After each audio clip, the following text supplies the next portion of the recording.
धीरे धीरे रे मना धीरे सब कुछ होए, माली सींचे 100 घड़ा ऋतु आए फल हो। मेरे प्यारे दोस्तों, मैं हूँ doctor Hema Pandey, motivation speaker और आप सबकी दोस्त।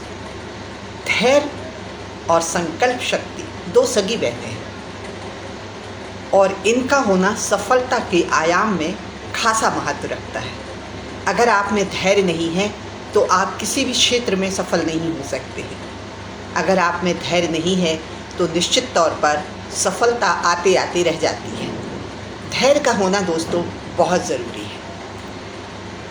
एक साधु नदी के किनारे टहल रहा था कि अचानक उसे आवाज़ आई छपाक से। उसने मुड़कर देखा तो एक नौजवान नदी में कूद गया था। साधु बिना किसी सोचे समझे उसने भी अपनी छड़ी और सामान झोला एक तरफ रखा और मौका बिना गवाए धीरे से नदी में कूद गया और उस लड़के को निकाल लिया।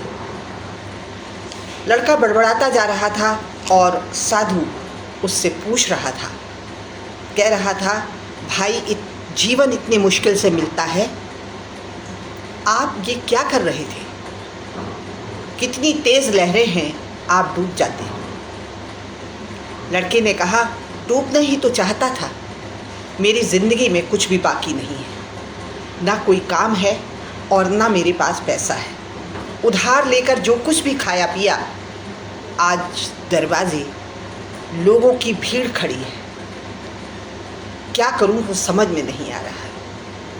साधु महात्मा ने कहा, धैर्य खो देना, सब्र न रखना, यही तो मानव की कमजोरियां हैं।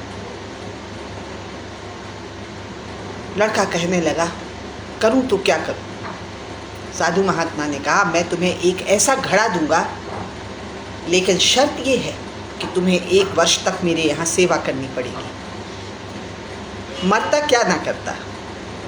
उस लड़के को ये बात रास आ गई और उसने संकल्प किया कि ठीक है, मैं 1 वर्ष तक आपकी सेवा करूँगा। 1 वर्ष के बाद ठीक उसी दिन उस लड़के ने महात्मा जी से कहा, आज 1 महीना पूरा हो गया है, आदेश दें और मुझे मेरा इनाम दें। साधु महात्मा ने कहा, अभी और नहीं रुकोगे? क्योंकि मैंने तुम्हें एक शर्त दी थी कि मैं तुम्हें घड़ा दूंगा, लेकिन अगर तुम 1 वर्ष के बाद भी रुक जाओगे तो मैं घड़ा बनाने का तरीका भी तुम्हें सिखा दूंगा। उसने कहा, नहीं महात्मा, जीवन में इतने दुख झेले हैं कि अब और दुख सहने की क्षमता नहीं है मुझ में, तो मैं घड़ा लेकर जाऊंगा। कहने लगे, महात्मा जी सोच लो, दोबारा ये समस्या सॉल्व नहीं होगी फिर। बोले, महात्मा जी मैंने सोच लिया, घड़े को संभाल कर रखना, वो टूट ना जाए। अगर टूट गया तो तुम्हारी जितनी भी संपत्ति है वो फिर से वहीं पहुंच जाओगे जहां से सफ़र शुरू किया है। तब भी लड़का नहीं समझ पाया। लड़के ने कहा, मुझे मंजूर है, और वो घड़ा लेकर वहाँ से चल दिया। दोस्तों, घड़ा लेकर जब वो जा रहा था तो महात्मा जी ने एक बार और आवाज़ लगाई, एक बार सोच लेते। मुस्कुराते हुए वो पलट कर चला गया। अब जब वो वहाँ पहुँचा अपने घर, तो उस घड़े से उसने जो कुछ भी कहा वो सारी मुराद पूरी होती चली गई। गाड़ी, बंगला, शोहरत के साथ साथ तमाम संपत्ति उसने इकट्ठी अर्जित कर ली। उस घड़े का कमाल ही था। जब पैसा आता है दोस्तों तो गंदी आदतें भी लग जाती हैं। और फिर शुरू हुआ दोस्तों की महफिलें। शराब और शबाब से भरा हुआ दिन और रात, सब कुछ बहुत अच्छा चल रहा था। एक पार्टी के बाद उसने देखा वो घड़ा बीच में रखा हुआ है। जैसे ही वो उसे उठाने लगा, करीबन 1 साल का समय हुआ था, वैसे ही उसका पैर लड़खड़ाया और वो घड़ा टूट गया। जैसे ही वो घड़ा टूटा, वो धम से अब ज़मीन पर बैठ गया। उसका सारा नशा हिरन हो गया। उसकी सारी संपत्ति अचानक ही जैसे गायब हो गई और वो फिर वही झोपड़ी में उन्हीं कपड़ों में नज़र आया और वो अपने सिर पर हाथ मार कर ये सोच रहा था कि काश मैंने साधु महात्मा से वो तरीका भी सीख लिया होता कि घड़ा कैसे बनाया जाता है। लेकिन अब बात हाथ से निकल गई थी। दोस्तों, हम सब भी यही करते हैं, थोड़ा पा लेते हैं और फिर धैर्य खो बैठते हैं। सफलता के रास्ते में धैर्य का होना बेहद ज़रूरी है। किसी से एक मंत्र सीख लेना अलग बात है, लेकिन उस मंत्र के द्वारा ज्ञान अर्जित कर लेना ये बहुत बड़ी बात होती है। इसलिए हमेशा धैर्य रखते हुए आगे बढ़ना चाहिए। थोड़ी सी धन संपत्ति में अपना आपा नहीं खोना चाहिए और आगे धैर्य के साथ साथ अपनी उस संकल्प शक्ति को याद करें जिसे पाने के लिए हमने इतनी तपस्या की थी कि उसको पा लिया था।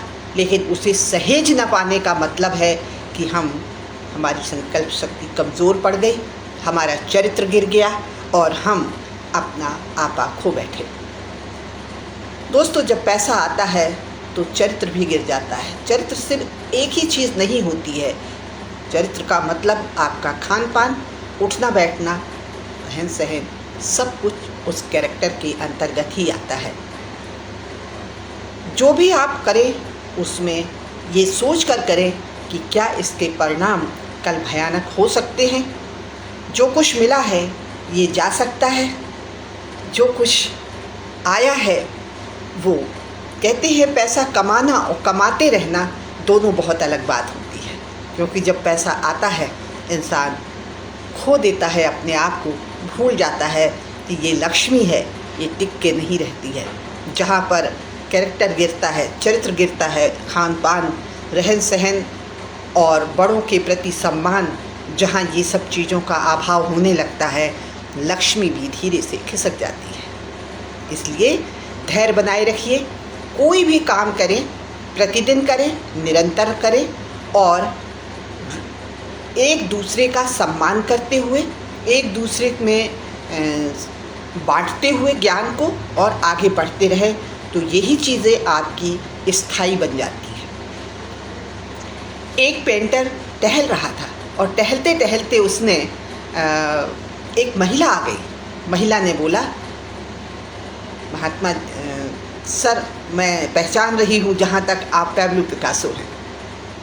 उन्होंने कहा, बिल्कुल सही पहचाना लेडी। बोले, मैं आपकी बहुत बड़ी फ़ैन हूँ।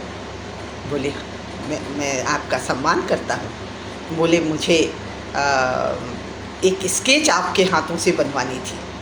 उन्होंने बिना कुछ सोचे, बिना कुछ बोले, उसके हाथ से पेंसिल ले करके और वहाँ बैठे नौजवान के पास जो पेंटिंग कर रहा था, लैंडस्केप बना रहा था, एक सुंदर सी ड्राइंग बना दी और उस महिला को देते हुए कहा, महिला लेडी, ये पेंटिंग 5 लाख की है। उसे यकीन नहीं हुआ। वो मार्केट गई, उसकी कीमत पूछी। लोगों ने उस पेंटिंग को हाथों हाथ ले लिया, कहा कि ये तो पैब्लो पिकासो की पेंटिंग है, हम 5 लाख देने के लिए आपको तैयार हैं। लेकिन उसने उसको बेचा नहीं। दौड़ी दौड़ी फिर से आई, लेकिन तब तक पैब्लो पिकासो जा चुके थे। वो महान चित्रकार किसी एग्जीबिशन में पेंट उद्घाटन कर रहा था। जब वो वहाँ पहुँची तो उसे इंतज़ार करना पड़ा। जैसे ही वो बाहर निकले, उसने याद दिलाया कि मैं पेंटिंग सीखना चाहती हूँ आपसे। महज 30 मिनट की बनाई हुई पेंटिंग यदि 5 लाख में जा सकती है तो इससे अच्छा व्यवसाय तो कोई हो ही नहीं सकता है। इनकम ऑफ सोर्स इससे अच्छा नहीं हो सकता है। तो सर, मैं आपसे पेंटिंग सीखना चाहती हूँ।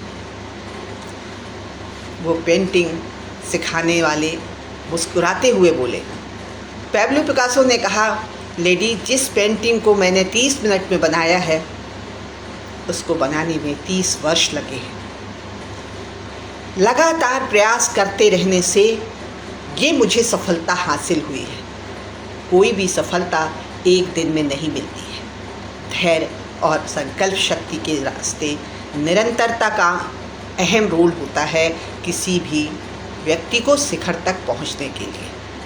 तो आओ हम भी एक संकल्प लें कि हम जो भी करेंगे प्रतिदिन करेंगे और धैर्य बनाए रखेंगे, बिना लाभ हानि के काम करते रहेंगे। जब आप काम करते रहेंगे तो निश्चित तौर पर आप शिखर पर पहुंच जाएंगे। कड़वा तो है पर सच का कोई जवाब नहीं। आज इतना ही। जय हिंद, जय भारत, नमस्कार।